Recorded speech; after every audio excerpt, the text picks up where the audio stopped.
விஷ்ணு சித்தர் யாருன்னு தெரியுமா உங்களுக்கு? பெரியாழ்வார்னு சொன்னா தெரிஞ்சிருக்குமே. பெரியாழ்வாரோட இயற்பெயர் தான் விஷ்ணு சித்தர். திருவில்லிபுத்தூரில் ஆனி மாதம் சுவாதி நட்சத்திரத்தில் பிறந்தார். ஒவ்வொரு நாளும் தன் இதயத்தில் திருமாலை பூஜித்து பூமாலை செய்து அர்ப்பணிப்பதை தன் வாழ்வின் நோக்கமாக கொண்டார். இவர் ஆண்டாளின் வளர்ப்பு தந்தையாவார்.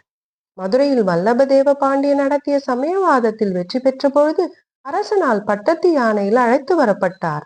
அப்பொழுது திருமால் திருமகளுடன் கருட வாகனத்தில் எழுந்தருளியதை பார்த்து இறைவனின் அழகில் மயங்கி கண்ணேறு விழுந்து விடுமோ என்ற அஞ்சலுடன் பாடிய பாசுரமே திருப்பல்லாண்டு. இந்த பக்தி உணர்வே இவரை பெரியாழ்வார் என அழைக்கச் செய்தது. இவரது பாடல்கள் திருப்பல்லாண்டு மற்றும் பெரியாழ்வார் திருமொழி என 2 நூல்களாக 4000 திவ்ய பிரபந்தத்தில் அடங்கியுள்ளன. கண்ணனை பிள்ளையாக கற்பித்து பாடிய இவரது பாசுரங்கள் பிள்ளை தமிழ் இலக்கியத்தின் முன்னோடியாகவும் அமைந்தன.